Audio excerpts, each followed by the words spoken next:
Morning, everyone. My name is Elisa Udaskin, and I am a director at JVS, Jewish Vocational Service. We're located in East Orange and also Montclair, New Jersey. So I always start off by telling you a little bit about JVS for those of you who are new to us.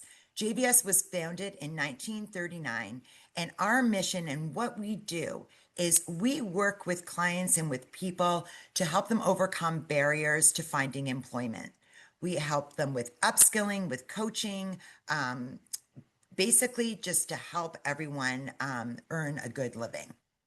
Our job seekers programs are fully funded by the Jewish Federation of Greater MetroWest and by Project M, and we thank them both so much for their support so we can make these webinars available to you. I am very excited to welcome back our guest speaker, Marty Gilbert. Marty is the founder and CEO of the North Shore Executive Networking Group, NSENG, the largest job search organization in the US. The group is comprised of over 12,000 members, with more than one member landing a new job each day. Over the past 14 years, Marty's job search coaching, networking meetings, webinars, and workshops have helped over 3,000 professionals to land career opportunities.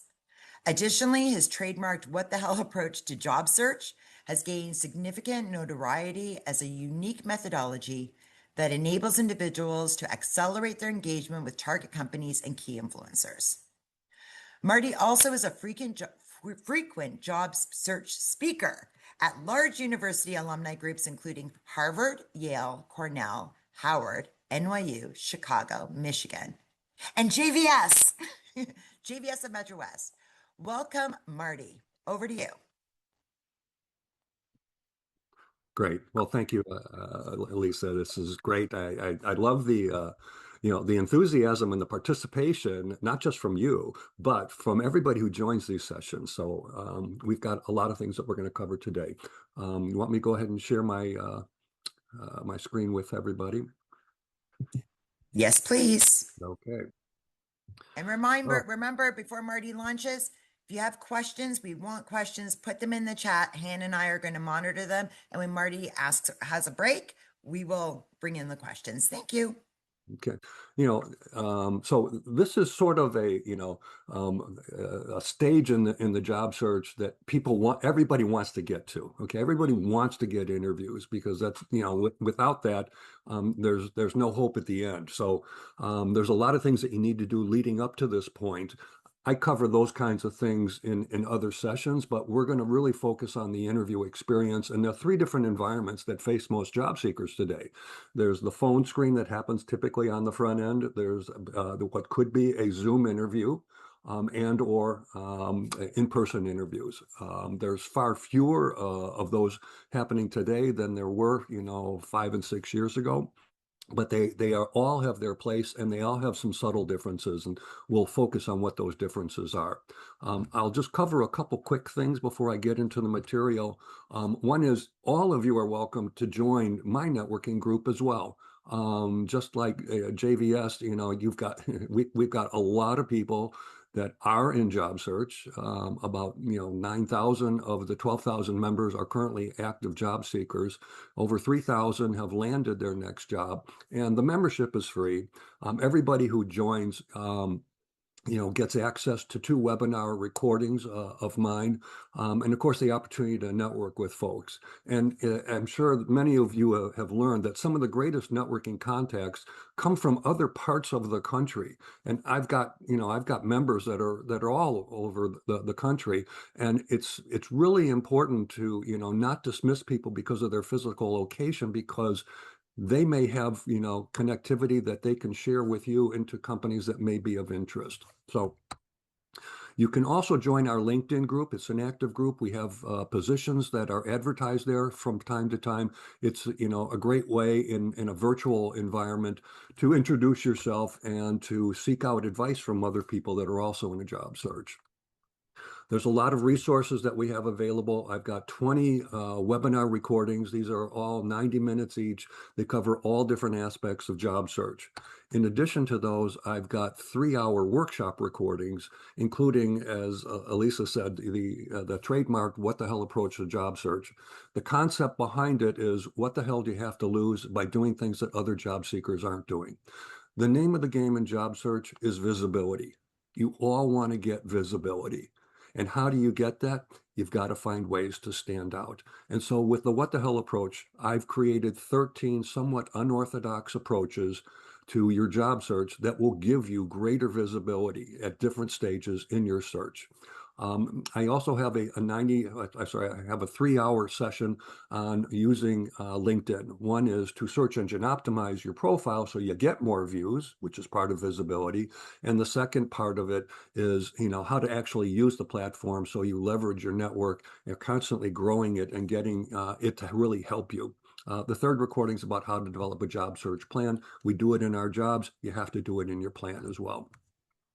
If you ever want to get notified when I post on LinkedIn, and I typically post a couple times a week on job search related topics, just go into my profile, click on the bell over here, and then you will be notified whenever I put something out there. In addition, you can go up into the search bar up here, simply insert hashtag Marty Gilbert, and you will start to see a cascade of many different posts that I've put out there over the last few years. So here's what we're going to cover today. The key objectives of a job interview, and then we'll cover each of the 3 different environments, the screen, the Zoom environment, as well as the in-person environment. I'm going to make specific specific suggestions on what you can do to increase your chances of, getting ultimately an opportunity to receive an offer. So I do a lot of polls on LinkedIn.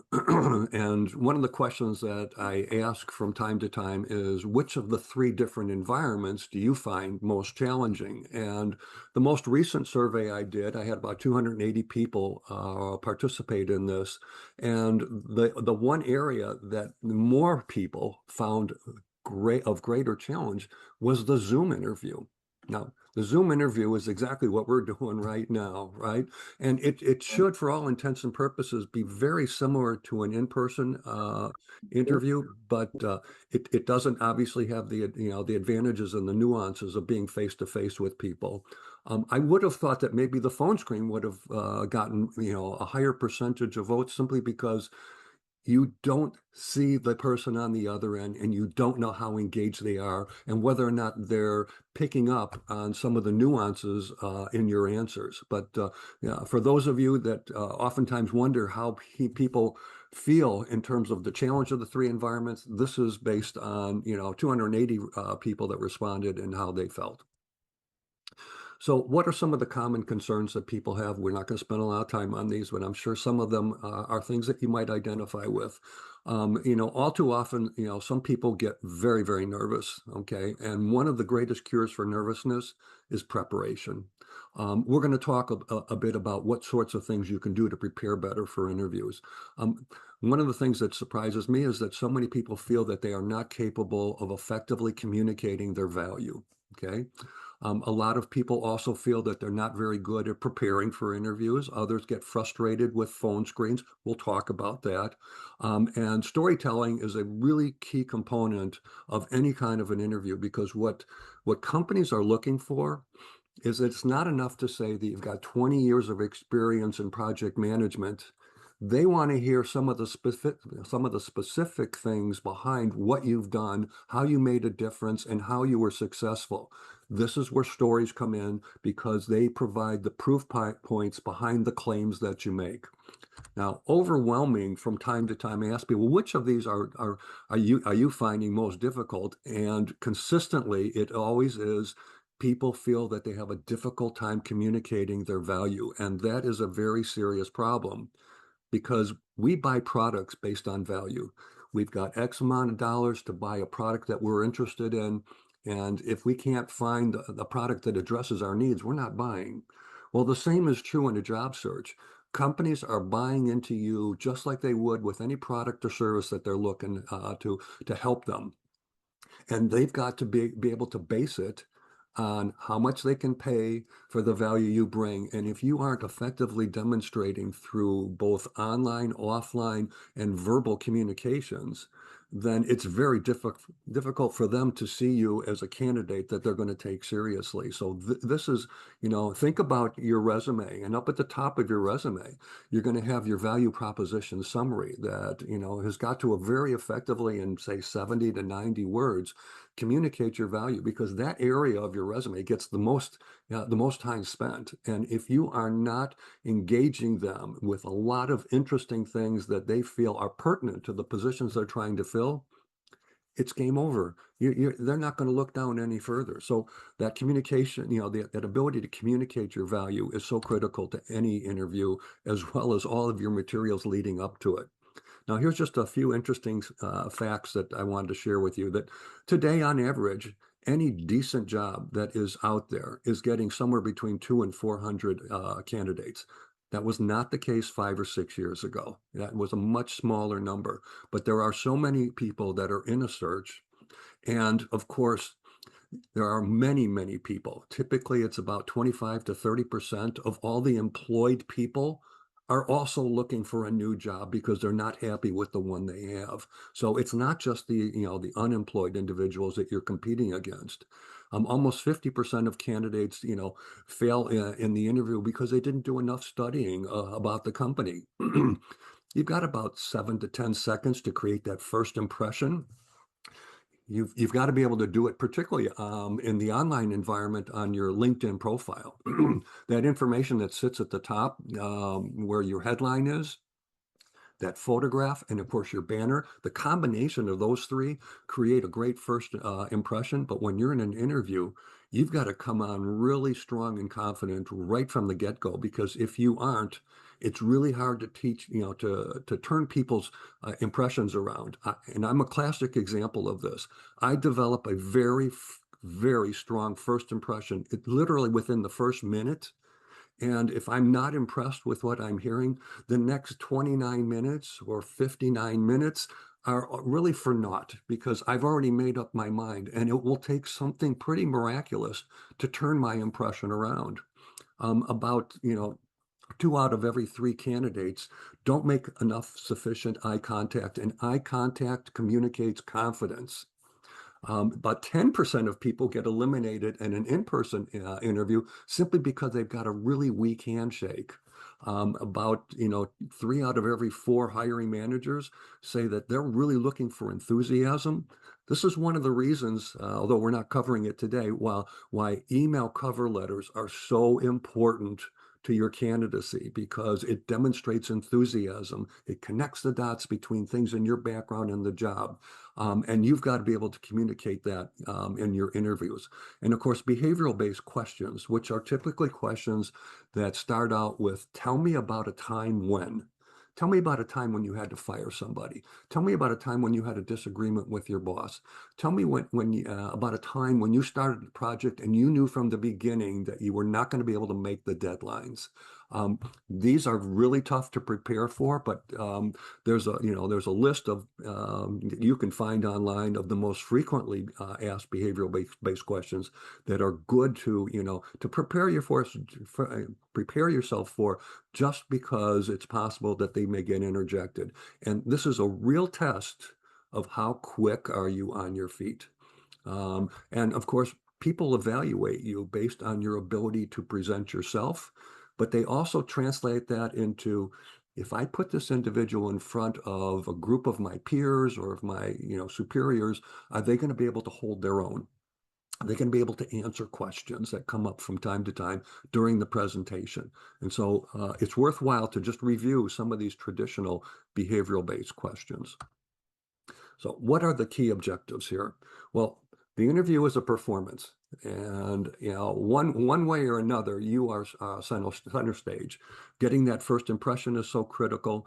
And answering the simple question at the beginning of an interview oftentimes is, can you just tell me a little bit about yourself? And you'd be amazed at how many people don't do a very good job of answering that simple question. This is your opportunity from the very beginning of an interview to establish your unique competencies. What is it that makes you different from other people that they are considering? What makes you the best candidate?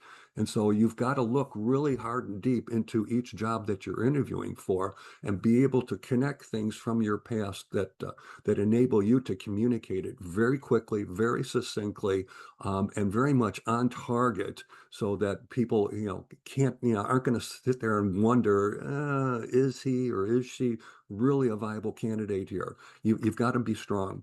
We've talked about stories and their ability to increase your credibility.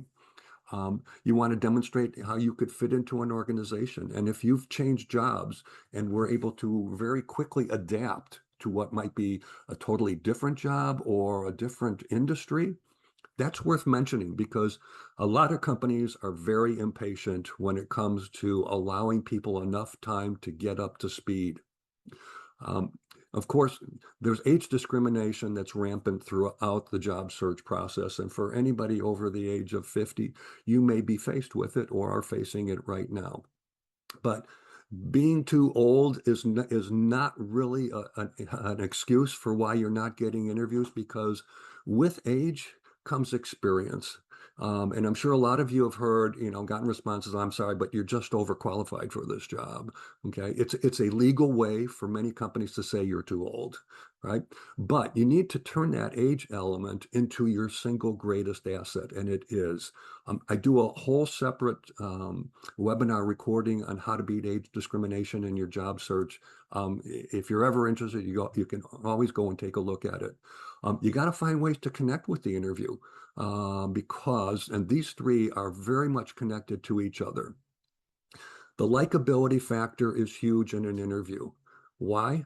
Because we tend to hire people we like.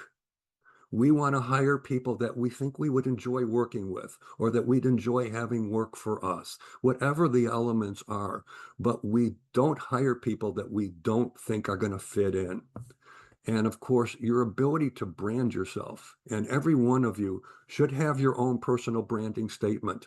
Might be 7 or fewer words that really describe something that makes you different from your competition.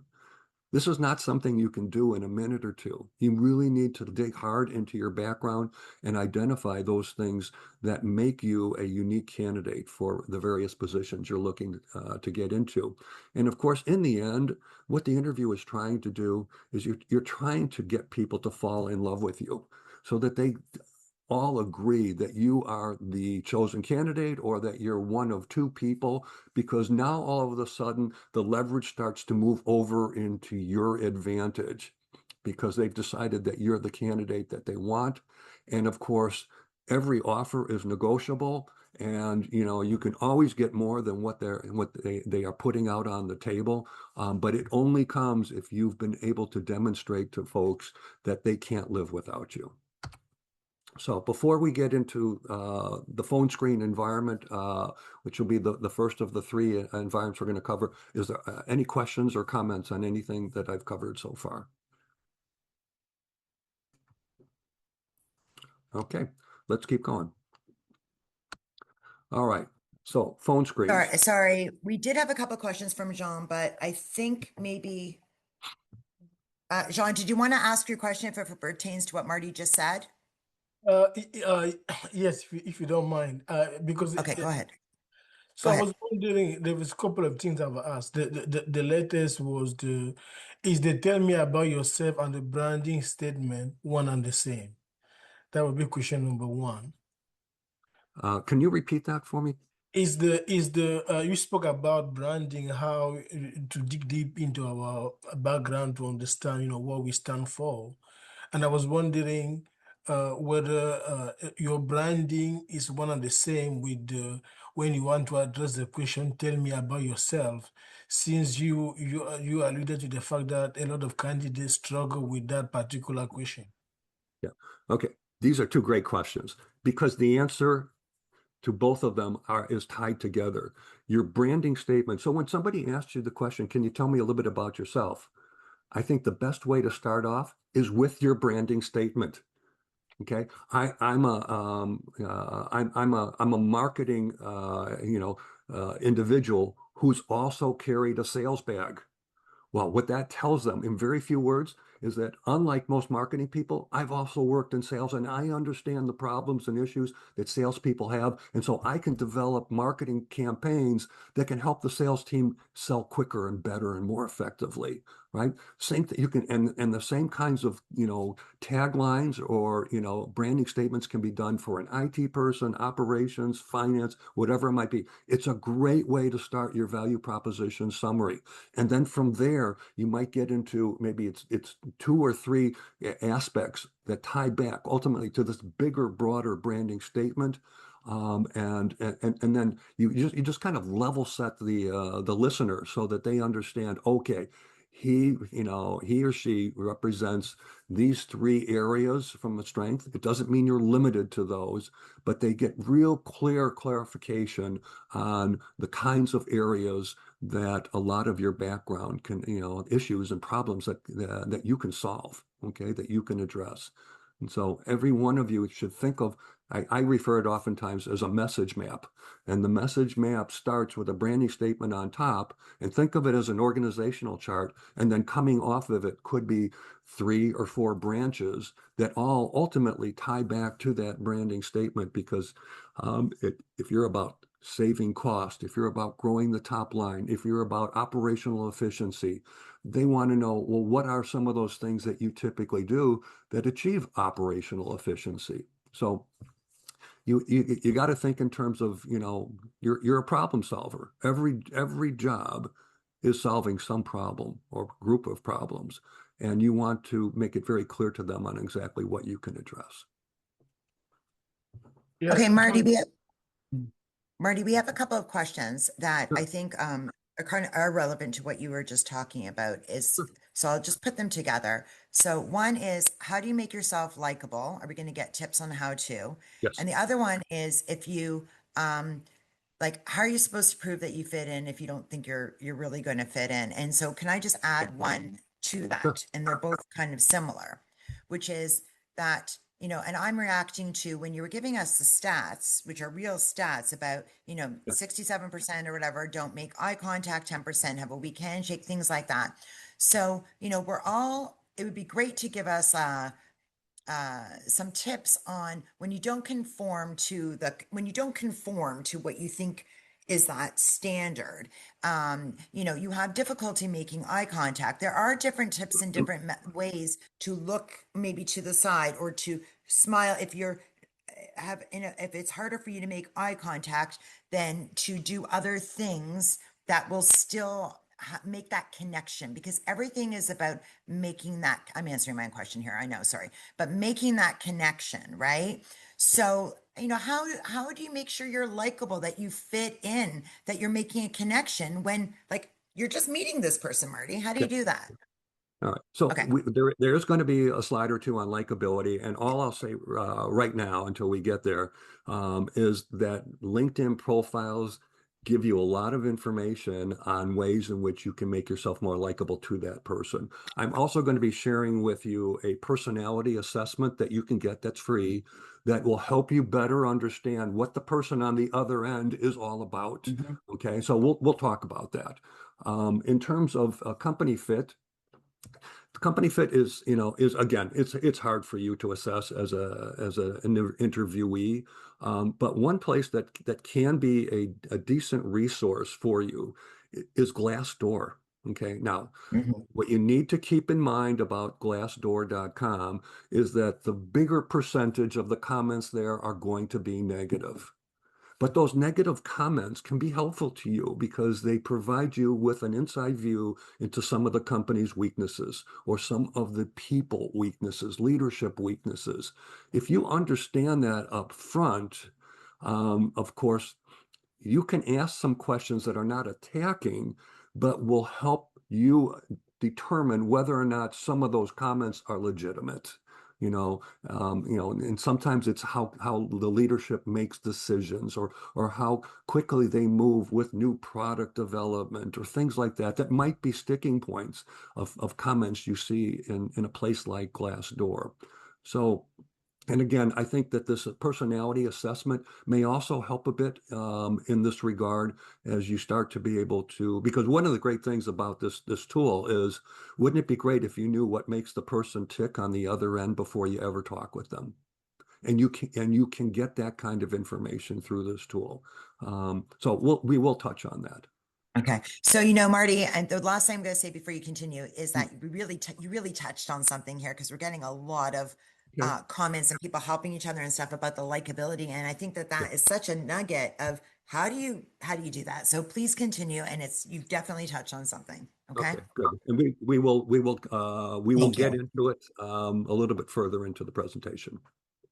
So what are the challenges of a phone screen? And one of the biggest challenges is that typically the person on the other end of that phone call doesn't know and understand this job near as well as you do, believe it or not. It typically is a pretty junior person. They are hiring and doing phone screens for multiple departments. They have not grown up in IT or finance or operations or sales or marketing. Okay. All they know is this list of requirements, which might be 10 long, it might be 15. It's a checklist. And as they're interviewing you and they come across some, the answers that you've given to some of the questions that they've asked, they're checking off that box. Okay, she knows and understands financial planning and analysis. Great, check. She's done mergers and acquisitions. Great, check. Okay, and typically, if you don't have enough of those boxes checked, you're not going on to the next stage in the process. So you have to be accepting and understanding of the fact that this person is probably young and inexperienced in many cases. And so you have to be patient with them. But your ultimate goal is, how do I get enough boxes checked so that they then refer me over into the hiring manager? You want to also, at the end of the conversation, go back and ask, is there anything that we haven't covered that you would like me to address? Because if you don't have enough of those boxes checked, give her one last opportunity to say, yeah, you didn't touch enough, on the technical, aspects of your background. Great. You get one more opportunity to get another box checked, because what you're asking, this person who's doing the screen is there any reason why you wouldn't move me on to the next step in the process? And I would ask it that overtly. Because if the answer, is, I'm not sure, well, then tell me what is it that might be a reservation on your side. But you've got to ask that question, because you want to leave that conversation knowing whether or not there's a next step for you. And if you don't ask, you'll always be wondering. So here's some suggestions on what you can do to improve your performance in a phone screen. You got to be patient with the person on the other end. They don't know this job probably as well as you do. They've never held this kind of a job. Now, conveying enthusiasm and energy is really important during a phone screen, because our voices, quite honestly, when we're sitting down, oftentimes are not as energetic as when we're standing up. For those of you that believe in this, there's nothing wrong with doing your interview while standing up. Could even be walking around. Those might be the kinds of things that make you feel more comfortable, more at ease. And of course, we've all got, whether it's a cell phone, a cordless phone, whatever you're using, it gives you the freedom to wander and to feel more comfortable. Because when you feel more comfortable, you come across more confident, you come across more at ease, and the person on the other end picks up on that confidence very quickly. So you want to make sure that, whatever the right way is for you, stick with it. Now, one of the things you want to do in preparing for a phone screen is create your own list of questions that you think they might ask you. Okay, here's just a few that oftentimes do get asked. Okay, can you tell me a little bit about yourself? Why did you leave your last position? It's possible that it wasn't your decision to leave, right? But you've got to be able to rehearse that response so that it doesn't come across, well, very negatively, as if you're bashing your past employer. That's the worst thing you can do. Don't bash your last employer, because when the people hear that, they go, you know what? Someday they may be bashing us. And so they don't want people that are negative. What do you think makes you a better candidate than other people we may be considering? This is all part of your value proposition. What specific relevant experiences from your past do you think are relevant to this role? Okay, this is where your stories come into play. What is it about this job that really interests you? How familiar are you with our industry, with our, the current trends in our industry, with our company? Have you kept your skills current, while you've been in your job search? And a lot of people let their skills lie dormant, and that's unfortunate. But particularly if you've been, in a search for more than 6 months, which, by the way, is not unusual. There are many people that are in a search for 6 to 12 months in today's environment. But a lot of people let, some of their skills get stale. And so there's so many training options you can get through LinkedIn and other online environments without even having to pay any money. How would people describe, the way you work or the way you manage people? Now, this is a really important slide, okay? And I'm going to simplify it even further. It's nothing more than an Excel spreadsheet. But when you prepare for interviews, this is something that you need to create so that you are well rehearsed with your responses, but most importantly with your stories. So this example happens to be for somebody in marketing. And these are some of the key requirements of the marketing jobs that this individual was pursuing when I started coaching her. Okay. They were looking for somebody with digital marketing experience, lead generation, creating sales funnels, somebody who had some international experience, had done some strategic planning, was a driver of sales growth. And what I had her do was then tell me about the stories that relate to each one of these categories that companies and jobs that you're looking to pursue, what they're looking for. Put enough words in here that remind you of the story you're going to sell. And as you rehearse this more and more, they're going to come very automatic to you. But this is a great tool. Again, when you're on a phone screen, it can be sitting right in front of you. When you're on a Zoom call, it can be sitting on the screen if you want, or you can print it out. And when you go into an in-person interview, one of the things I always did when I was in job searches, I always carried a logbook. And inside that logbook, I had this spreadsheet. I always put it in here. So if at any point in time, I couldn't remember the story I was going to tell about lead generation, I glance down, I see a few words, it instantly comes back to me, and I'm now telling that story. There's nothing wrong. You should always bring something into an in-person interview with you whenever you're interviewing with somebody, so you can take notes. So there's nothing wrong with bringing that book in. And oftentimes, all you need is a second or two to remind yourself. But when you have that cheat sheet with you, you come into every one of these interviews feeling much more confident because you've got a plan B. This is your plan B. If I can't remember what it is I want to say about this category, all I need to do is look at my sheet and I'm off and running. And knowing that it's there, whether you use it or not, will make you feel much more comfortable and more confident with each interview you have. And as you get more and more of these interviews and you have an opportunity to really study through the 10 or 12 different key requirements of jobs that you look to pursue, it's going to become much more confident, much more comfortable to you. And as you get more comfortable with it, your answers come back so much more conversational. Conversational speech communicates confidence. And this is really important in a job search because we want to hire people that are confident. I want to hire somebody for this given role because I believe that they can hold their own in front of an audience of people. And this is a great way in which to communicate that kind of skill. Again, Excel spreadsheet, list out, take a look at a bunch of your job descriptions that are of interest to you, find 10 or more different key requirements that typically appear in these jobs. And it's not the number of years of experience, it's the hard-hitting skills. So don't worry about the qualifications section. Concern yourself with the key requirements of the job that typically are found, in the upper portion of a job description, and then decide what are the stories or story that I'm going to tell for each one of those things. Another thing that you want to do in phone screens, because now you're talking with somebody who really doesn't know and understand the job as well as you do. But if you can get from them a little bit more understanding of the org chart, the organizational chart of that department that you would be working in, that could be very helpful. So they might be able to share with you who the head of the department is, how the department is structured, because within a lot of departments, there can be subcategories. There might be different people that head up each of those categories.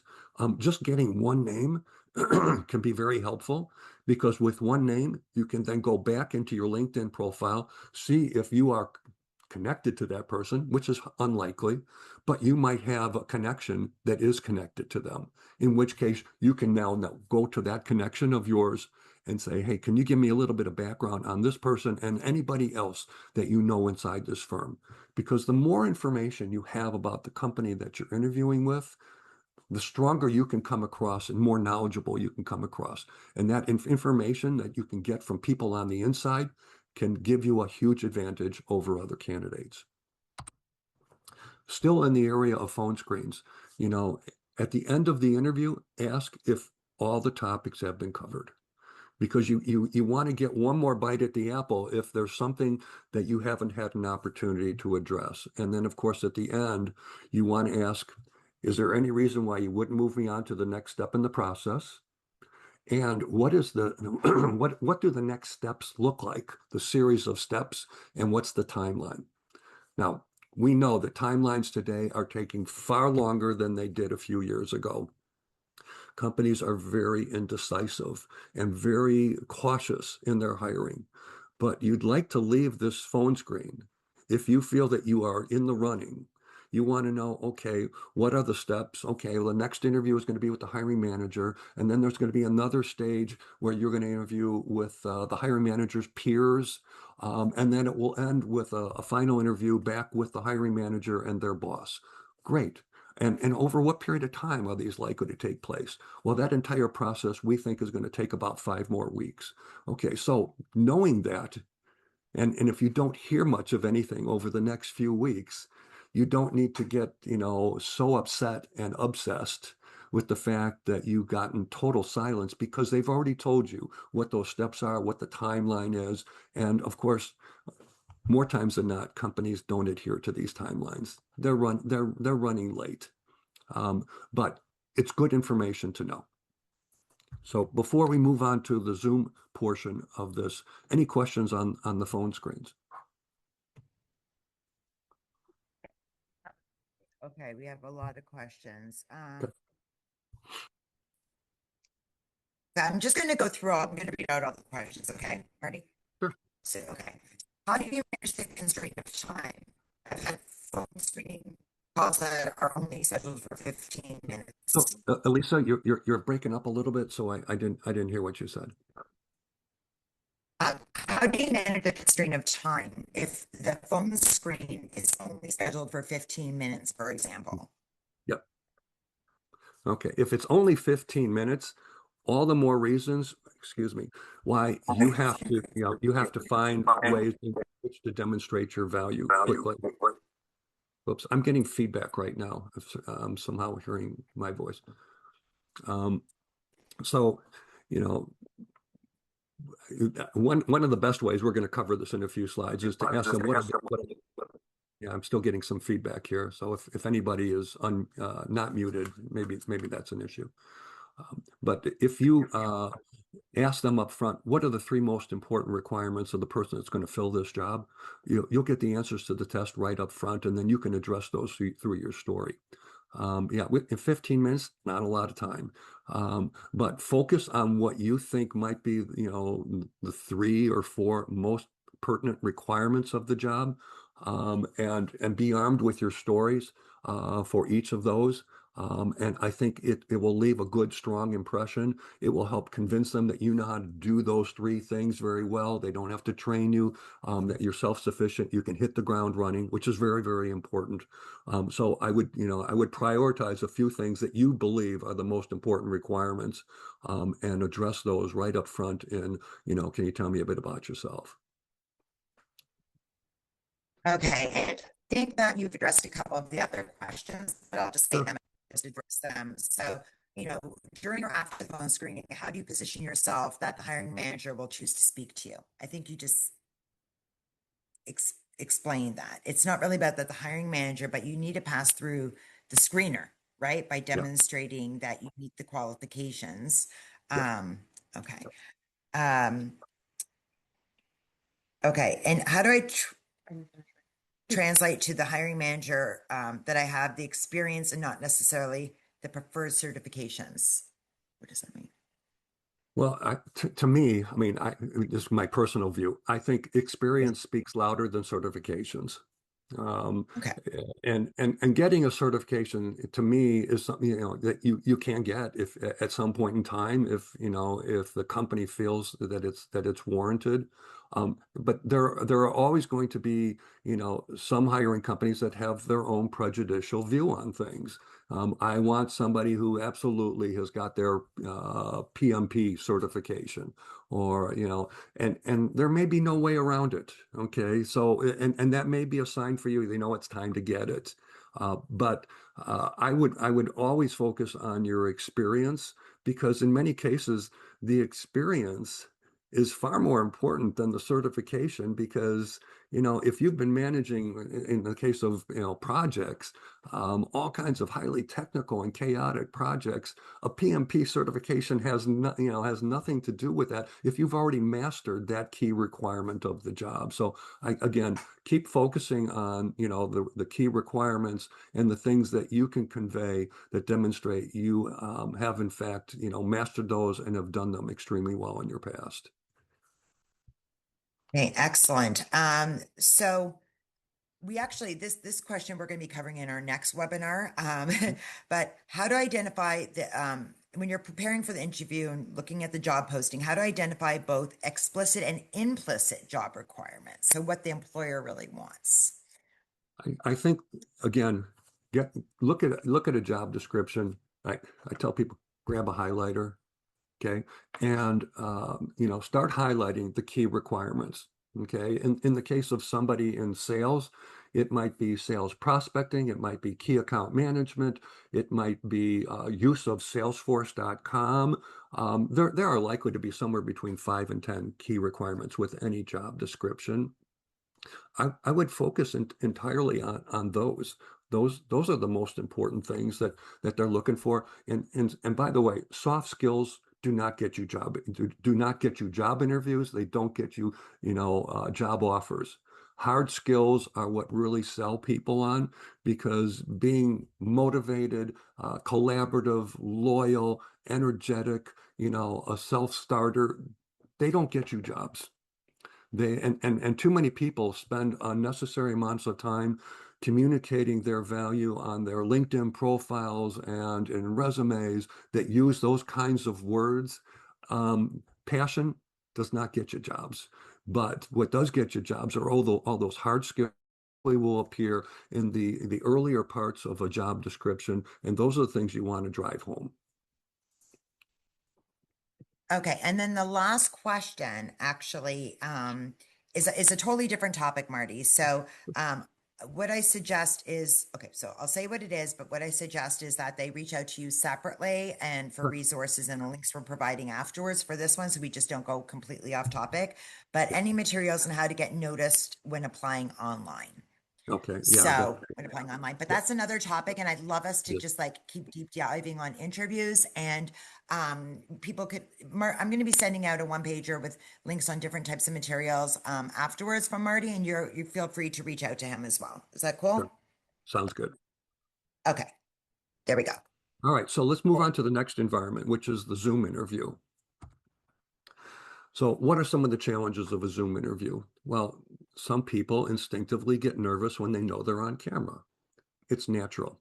But again, the earlier comment I made is preparation helps you overcome nervousness. And so if you know and feel that you are well prepared for this interview, that nervousness level is going to decrease substantially. You got to create the right environment. We're going to talk about what that needs to look like. You want to turn an interview into a simple conversation. It's two people talking to each other, and the more you feel at ease, the stronger you're come across as a confident individual. You need to connect with that person on the other end. We'll talk a little bit some of those ways. This does tie in with the likability factor. You want to show that you're interested, but that you're not desperate. Desperation creeps into a lot of interviews, and people can pick up on it. And so you don't want to fall prey, to that sort of behavior. You want to create that engagement with the person on the other end very quickly and then maintain it throughout the conversation. We talk about storytelling already. Each interviewer that you talk with may have a slightly different agenda. Okay, so, and what I mean by that is that you may be applying to an operations job, but you may be interviewing with 3 or 4 different people. It may be somebody in operations, but operations, just as an example, affects many different parts of the company. It affects sales, it affects marketing, it affects finance. Well, there may be a representative from each one of those different departments as a part of the interviewing round that you're now entering into. And so what may be important to the person who heads up operations may be different than the person who's in sales or marketing. So you need to be prepared and understand what is it that's really critical to some of these other departments. And you can talk to, friends of yours who are in some of these other departments and in various companies where they work. Again, if you can get some, inside information from somebody on the inside, an introduction through somebody in your network, even better. And the fact is that from an interviewer's standpoint, they're trying to ask themselves the question, how can this individual make my job easier?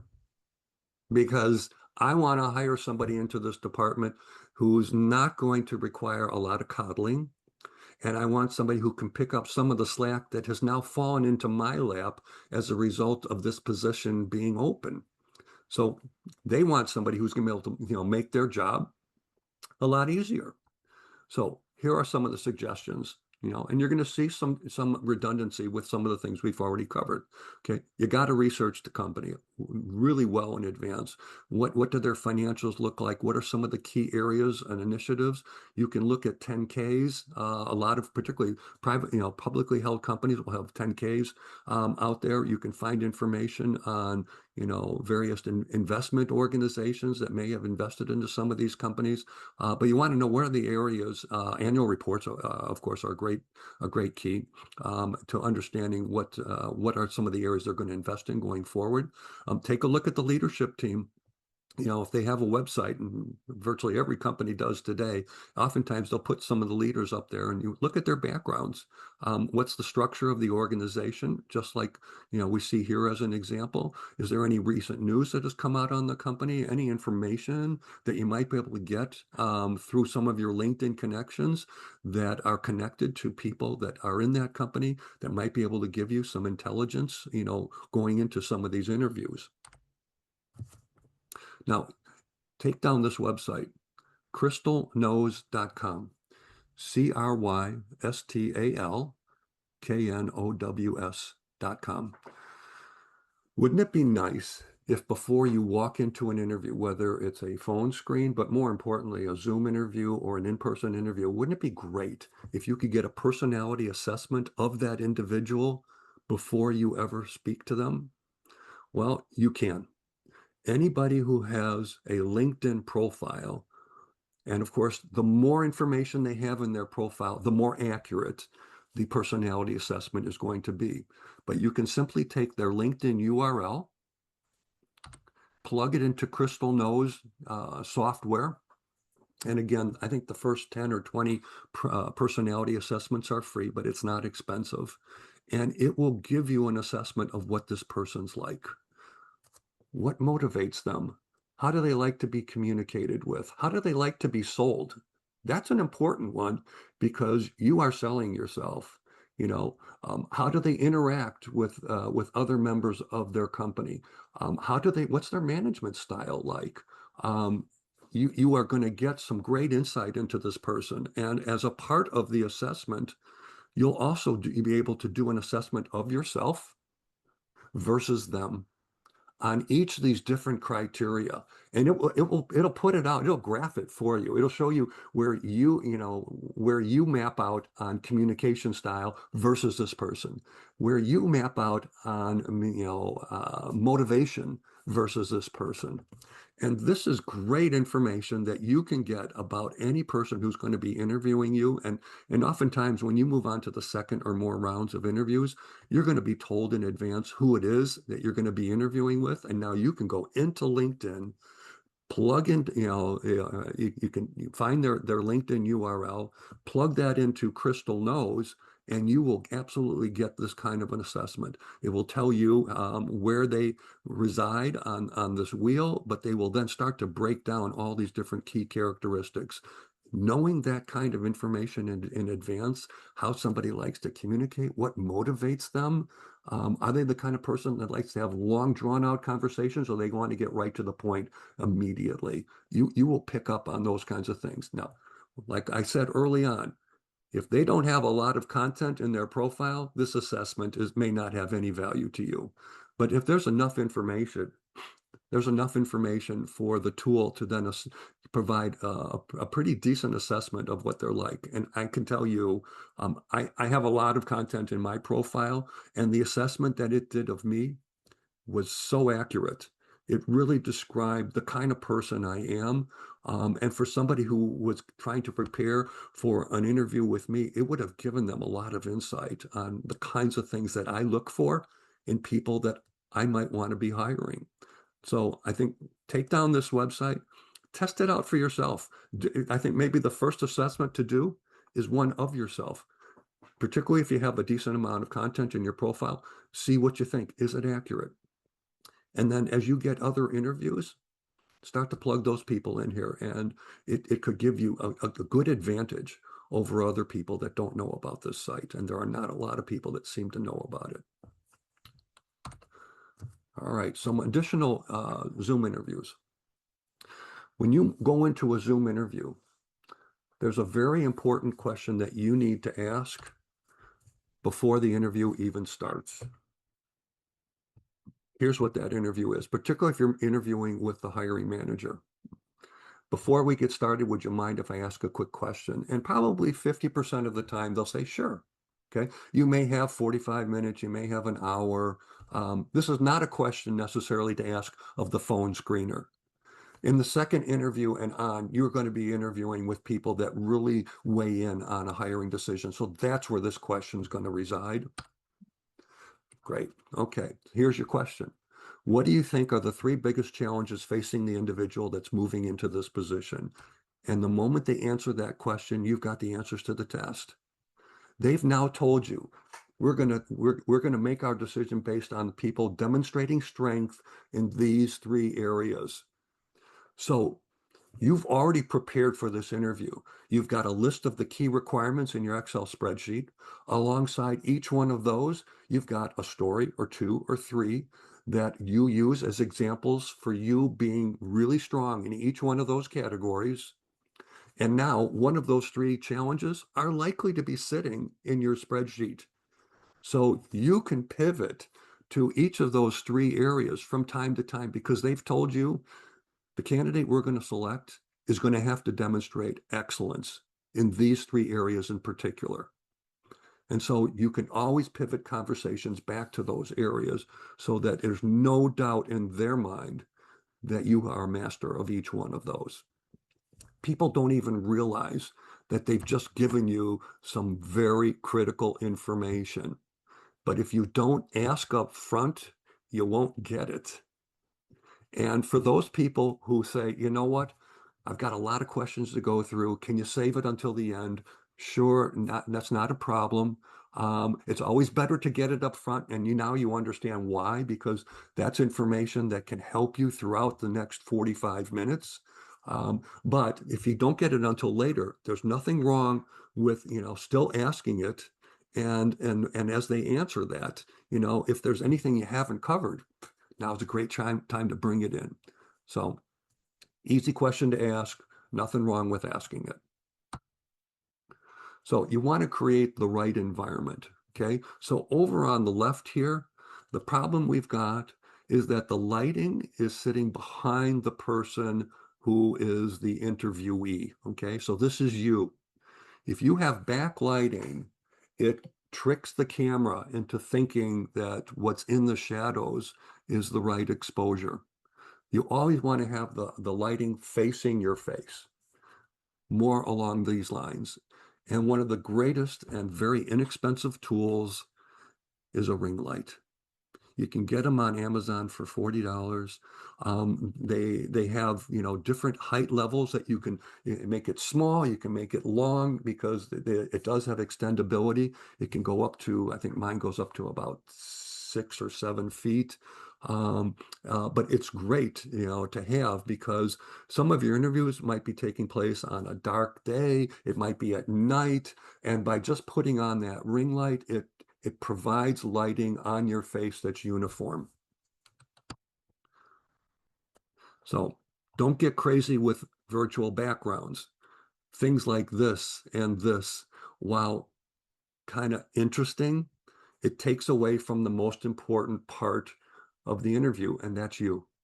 So I would keep the background simple, like these two, not getting into, you know, boy, how do I really make a dynamic impression? It just detracts. So, and again, you can put all kinds of things in here that are pertinent information to you. For example, you could have your name up here, and then maybe 3 bullet points under it that are 3 of the most critical, you know, requirements of the kinds of jobs that you pursue. Your key areas of competence serves as a great reminder. Now, if you want to do these virtual backgrounds, I always recommend that you invest in a green screen. Green screens are what weather newscasters use. It enables what's behind them to be, you know, really crisp. When you don't use a green screen and you have virtual backgrounds, you oftentimes will get aberrations. Aberrations are with head movements or with hand movements, you start to see a trail. A green screen gets rid of those.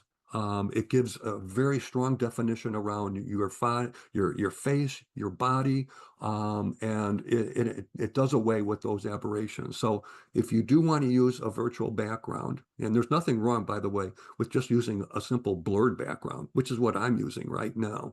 But if you do want to get into virtual backgrounds, then I would recommend not only investing in a ring light, get a green screen because it will, you know, it'll help avoid that potential problem. Now, you got to create the right environment, and part of that is dressing the part. Now, I realize that a lot of jobs today are very casual. What used to be suit and tie today is, you know, nothing more than a button-down shirt and slacks. But never fall victim to underdressing.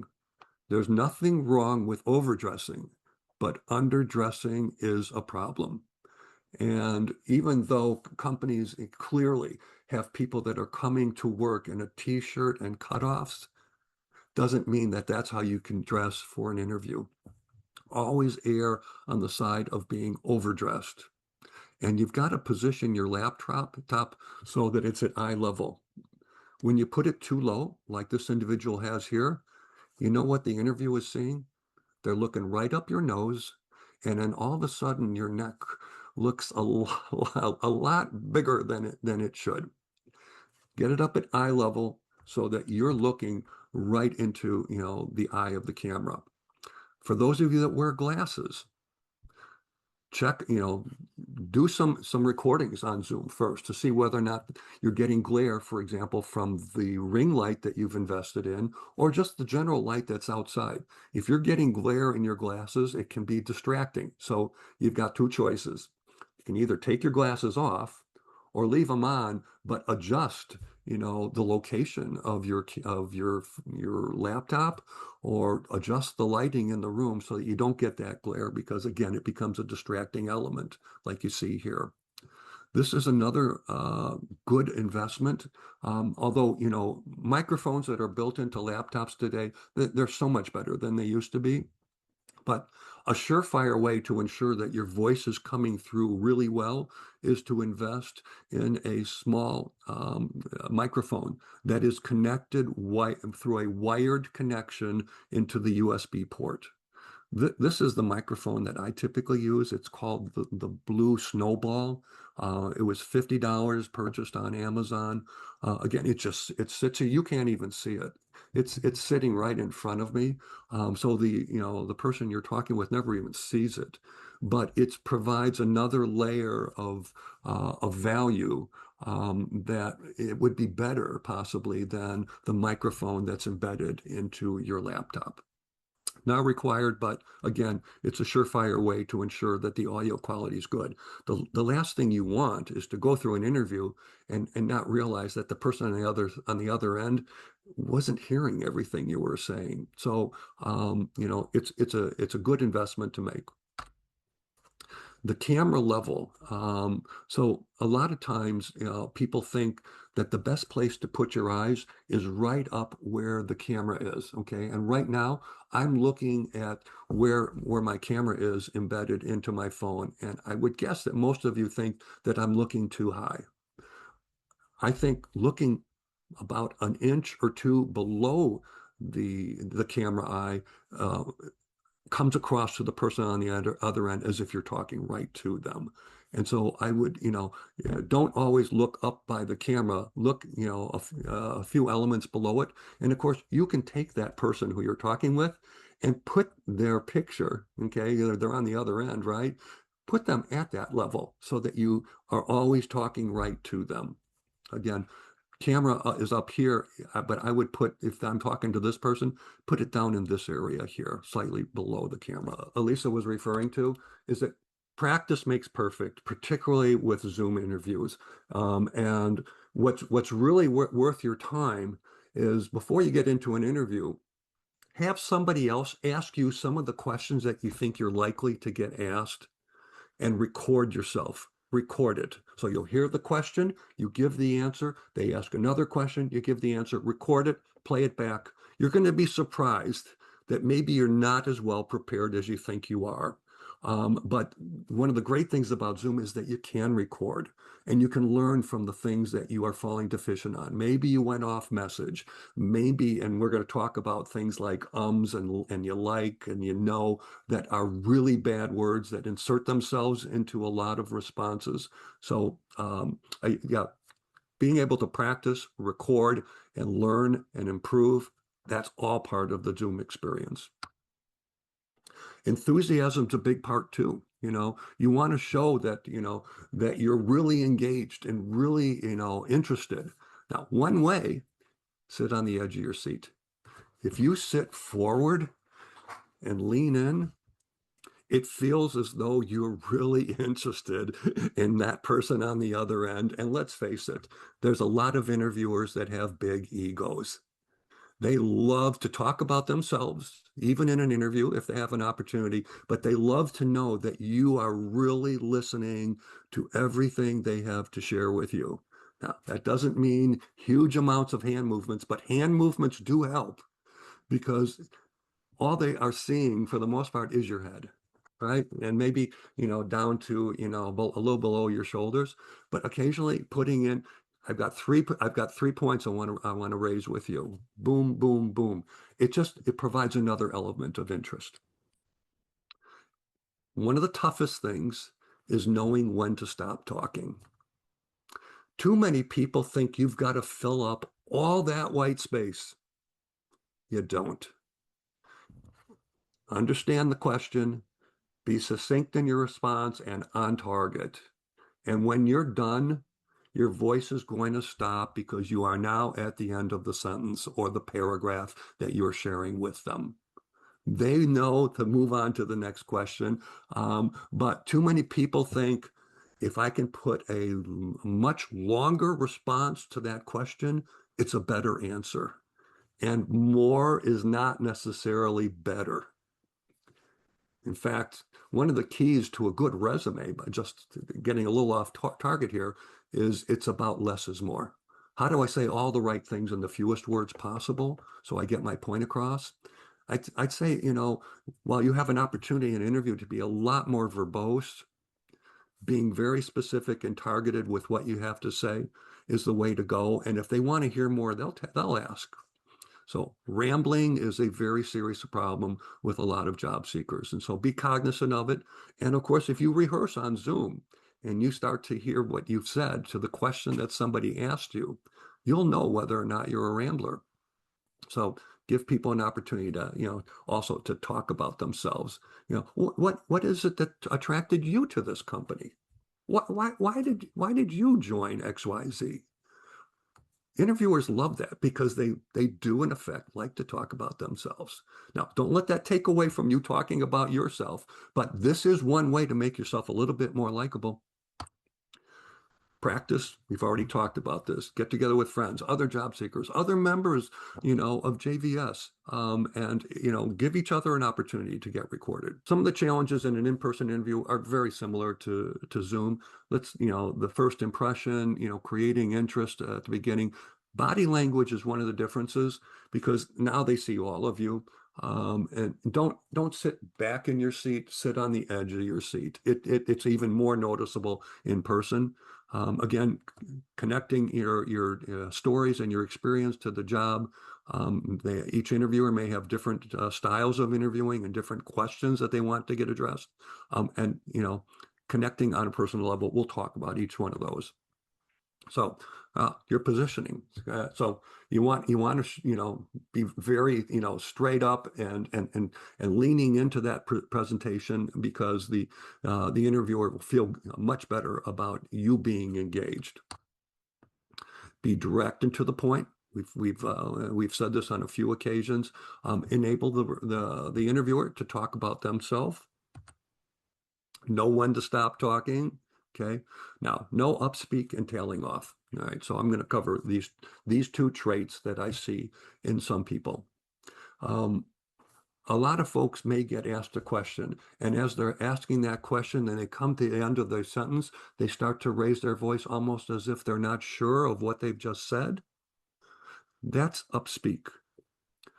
I see this in a lot of people that are not confident.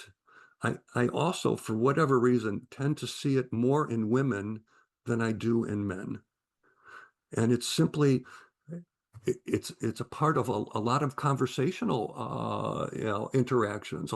Some people, for whatever reason, oftentimes at the end of their sentence, instead of bringing it to a very clear conclusion, they bring it to a clear conclusion, and that conveys a lack of confidence to many people on the receiving end. Also, tailing off.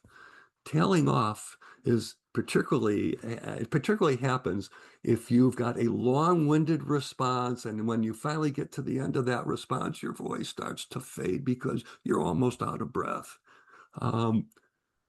Talking in shorter chunks is always a better idea because after every sentence, you have an opportunity to catch your breath and keep starting with that great level of enthusiasm and excitement. Also, when sentences get too long, by the time you get to the end of it, the listener forgets what you started with. Okay. It's also why bullet points that are more than 2 lines long are too long, because there's too much information for somebody to remember to be able to understand and decipher what you've tried to communicate. So upspeak and tailing off. Pauses are very, very effective in a job search interview. There's nothing wrong with pausing to gather your thoughts. What a lot of people do when they want a little time to think a little bit more about their answer, they start interjecting words like this. Like, so, basically. These are not good words to constantly be interjecting into your responses. Now, I realize that you can't eliminate them. They're just too germane to the way that we talk. But you can significantly cut down on them. And people that use these words, and like is a very, very common. When I grew up, was the word, or Today, it's like everybody, well, it's like going to developing a marketing campaign, and like we put together all of the content, and then like we then go and post it up on LinkedIn. Terrible. And people notice it when you are using these words an inordinate amount of time, but they are being used oftentimes because we need a half of a second to think about what it is we want to say on the second half of our sentence. But one of the most effective ways to not only overcome this, but to also engage the listener to a much greater extent is to pause. When you pause, the person on the other end is waiting to hear the punchline. Comedians are great at this. Great presenters and speakers are expert at this because you now have control not only of the message, but of the audience.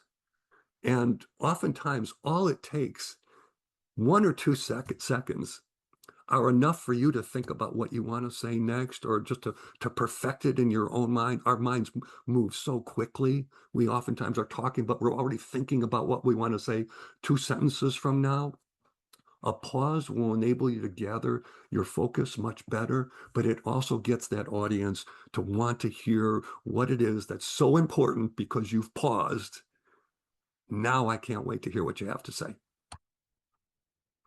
Same thing applies here as we talked about earlier. Get your stories lined up. Put out here, in your first column, all the key things that are key requirements of the job, and have enough words over here so that if you can't remember what the story was that you wanted to say, you can glance down at your piece of paper because you've got your notebook with you. It's already sitting in there. You see a couple words, and now you can remember the story. Also, just having this makes you feel much more at ease going into an interview because if worse comes to worse, I can't remember what it is I wanted to say about new product introductions. I can glance down, see a couple words, and now I'm off and running. I'm telling that great story. Showing emotion, nothing wrong with it. We like people that exude emotion. Now, not crazy emotion, but showing excitability is important, and the fluctuating of your voice is also important. Don't take yourself too seriously. Smiling is contagious. If you smile as an interviewee, the person on the other end very likely may be doing the same. Also, a sense of humor has its place in interviews. It shows you're witty. It shows that you can connect, unusual things on different subjects. Don't force it, but there's nothing wrong with, you showing that, what, I'm having a good time talking with this person. Again, it plays to the confidence level. Here's how you can make yourself a little bit more likable. You always want to look at the individual that you're going to be interviewing with. Look at their LinkedIn URL. Look at their profile ahead of time. You may have some mutual connections, and this is the greatest way to create likability, because if you are connected to somebody that they're also connected to, you can ask this person that you're connected to, what's this guy really like? What motivates her? What kinds of things does she like to do outside of work? Where has you can, of course, in their profile, you can see where they worked before. You can see where they went to school. Maybe you worked at some of the same companies. Maybe you went to similar schools or competing schools. Maybe there was a fraternity or sorority that they belonged to that you might have belonged to. But these are great things. Charitable causes and volunteering. I always encourage people, put that in your resume, put it at the bottom of your LinkedIn profile, because it says a lot about the kind of person you are. People hire you because of your skills, but they also hire you because of your character. And supporting organizations like Feeding America, and many other organizations, Big Brother, Big Sister. There may be things that you do, for your kids. Maybe you've, managed sports teams, or you've done some coaching. You have some international travel in your background. Maybe you speak a foreign language. You can see a lot of these things in people's profiles. And when you find something that is a mutual subject, you can find times in the interview to insert that. And when they find out that you, like them, also took a semester abroad when you were a junior in college, even though it was a long time ago, it shows that you've got that sense of adventure and curiosity, which a lot of people like. So there are things in people's profiles that can come out, but one of the best resources is finding mutual connections. Again, likability factors, you can find mutual connections to people. You'll find people sometimes talk about the organizations that they volunteer for. This is a really important opportunity when you are one of 2 or 3 finalists. Put together a 90-day onboarding plan. This is nothing more than an Excel spreadsheet. In the first column, list out some of the key tasks that you might get involved with in your first 90 days on the job. It might be things at a company or corporate level. Maybe it's at a departmental level, a department that you're running. It might be at a product or service level, so you can learn the products and understand the business. And then maybe it might be going out and seeing customers or spending time with the sales team. And then identify, are you going to do these things in the first 30, the second 30, or the third 30 days? Nobody is going to contest whether this should be done in the first 30 or the second 30, or that this should be done in the second or the first. That's never an issue.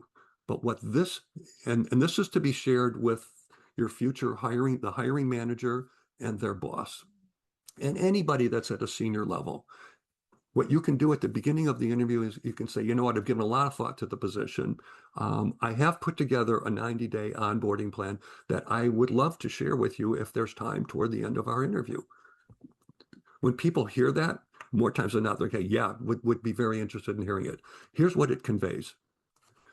You are enthusiastic about this job. You're willing to go the extra mile to demonstrate your unique competencies. That you have a process by which you can be very productive early on in this job. And by the way, I already envision myself in this role. This gives you a huge advantage over that other person or 2 people that are also in the running, because companies don't ask for this, but it tells them I'm the kind of person who's thinking ahead. I take the initiative. I'm willing to be proactive, and I want to show you why I'm the candidate that you need to be considering very seriously, because I've already got a plan that can make me productive, and companies don't want to spend a lot of time training you on the job. It's just a fact. Doesn't make it right, but this helps overcome a lot of the things that companies may have reservations about. Prepare for tough questions. We don't need to cover these. Behavioral-based questions, just as a few examples. Tell me about a project you handled that required collaboration across many departments. This is something that always comes up. Tell me about a time when you had to convince a member of your team to change direction, and other things like this. You can go on to Google and get lists of these kinds of questions. And questions that you want to ask at the end, we've already covered some of these. Why is the position even available? Who are the critical stakeholders? What are the likely next steps and timeline? So you have total control, a lot more control than you think, in the interview process if you're well prepared. So a couple quick things. If any of you are considering the possibility of working with a coach, this is the biggest piece of what I do. Feel free to send me an email at martygilbert1@gmail.com, and we can set up a free exploratory conversation. And again, a quick reminder, if you're interested, take advantage of the free NSENG membership. Send me a LinkedIn connection. Tell me you attended this session. I'll give you access to my 30,000 LinkedIn connections, which gives you essentially visibility with 30 million people. Imagine that today. There is technology called LinkedIn that gives, when somebody connects with me, I'm giving them visibility to 30 million people, because my 30,000 LinkedIn connections on average have at least 1,000 connections each. The multiplication is 30 million. Now, we might have some redundancy, but that's a huge number. Join our LinkedIn group. Take a look at the videos and podcast interviews that I've done over time. Of course, there's the 23 different recordings that are out there, and the coaching services. So.